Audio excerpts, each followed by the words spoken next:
The New England Patriots and Arizona Cardinals played on Monday Night Football to conclude NFL Week 14. And today, we're going to tell you the most interesting stories involving the Patriots and their players.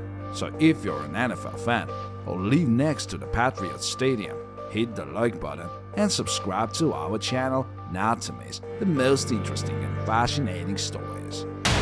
This is the Smart Stories channel. We tell stories that make you think. What if you're a professional and mess up something so basic that it actually overshadows your whole career?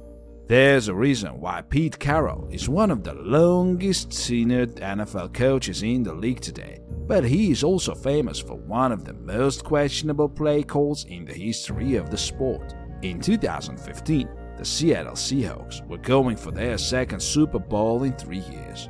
With only 26 seconds left in the game and down 28-24 against the New England Patriots, the Seahawks found themselves less than a yard from the end zone on second and goal.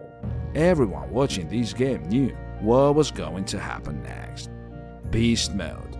Marshawn Lynch earned the nickname Beast Mode due to his explosive running game that shredded through defenders. To get an understanding of his power, you have to watch his legendary game-winning run against the Saints in 2010. So you're about 2 feet from the goal line, and you got one of the most powerful running backs in the game. No brainer, right? That's why the next play was so shocking. Instead of handing the ball off to Lynch, Seahawks quarterback Russell Wilson threw a pass aimed to Ricardo Lockett. The pass was intercepted by Patriots rookie Malcolm Butler. It was his first career interception. The Seahawks lost the Super Bowl, and all anyone could think about was why Lynch wasn't carrying the ball. Fans, Seahawk players, and analysts were all second-guessing Carroll. I mean, they had the chance to take out the Brady-Belichick Patriots, and they blew it. That final play also birthed the great mammoth Seahawks defender Richard Sherman, looking on in shock and terror as the interception occurs. It's no surprise that professional sports teams are constantly on the lookout for any edge they can find to beat their opponents. Although we know the story of the explosion of Deflategate, it isn't the first time the Patriots have been in hot water. In one of the more infamous scandals in recent NFL history, Bill Belichick and the New England Patriots were heavily fined and penalized for an accident known as Spygate, in which the coach and other members of the team spied on the New York Jets in order to steal their sideline signals. The Patriots in turn videotaped the opposing team's defensive signals so they could be decoded, allowing the Patriots to know exactly what the Jets were doing well before they did it. In order to make full use of the information the team had uncovered, the Patriots also set up a hidden radio frequency through which a member of the team's personnel could communicate with the quarterback long after the NFL's mandated time, which prohibits communication from the sideline to the field once the play clock is down to 15 seconds.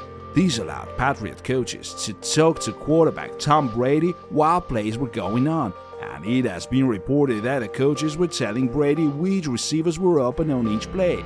A recently published book on the subject contends that the spying has not ended, and may be the reason that the Patriots' home record has been so strong over the years, and why so few coaches have had success after leaving New England.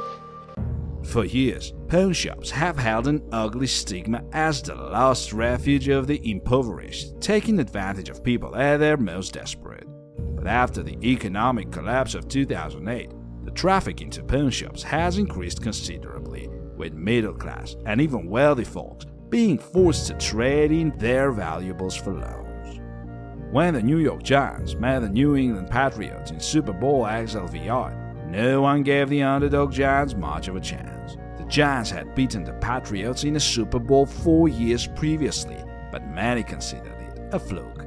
The Patriots were out for revenge, but late in the fourth quarter, with a chance to put the game out of reach, the Patriots' wide receiver, Wes Welker, missed an easy catch. The Giants would go on to win. Welker was devastated by the incident, appearing near tears in the post-game interview. Smelling the kind of marketing opportunity born of controversy, PawnGo.com, the US's first online pawn shop, went to Copley Square in Boston and dumped 400 kilograms or 900 pounds of Butterfinger bars on the ground. Over the pile of candy bars, the company left a placard that read, "Thank you, Wes Wecker." Unsurprisingly, this stunt didn't go over well, and Pungo's CEO was forced to backpedal and issue an apology. The company was also slapped with a fine for violating Boston's commercial dumping ordinances. In professional sports, no amateur draft is bigger and more covered than the annual NFL draft. While at Notre Dame, Rick Mirror played to an impressive 19-7-1 record. In 1992, Mirror led the Irish to a victory over Florida in the Sugar Bowl, and was named co-MVP with teammate Jerome Bettis. In a manner that would foreshadow the Manning leave debate 5 years later, debate raged over whether Drew Bledsoe or Rick Mirror was the superior prospect. In the end, Bledsoe went first to the New England Patriots, and Mirror was drafted number 2 overall to the Seattle Seahawks.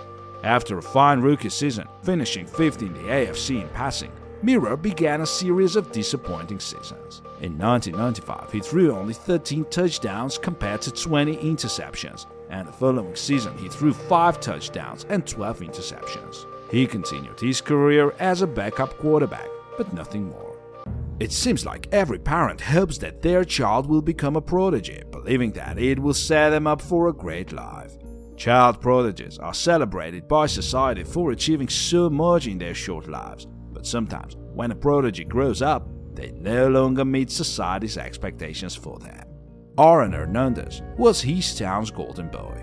Excelling at football throughout his middle and high school years, Hernandez was loved by everyone. His skills made him a desired player for universities, and he received numerous scholarship offers. It seemed like the NFL was a certainty. After playing at the University of Florida, Hernandez was drafted into the NFL playing for the New England Patriots. Playing as a tight end, he helped bring his team to Super Bowl XLVI, but the Patriots lost to the New York Giants. Hernandez's glory ended on June 26, 2013, when he was arrested for the murder of Odin Lloyd, an acquaintance of his and the boyfriend of his fiancée's sister.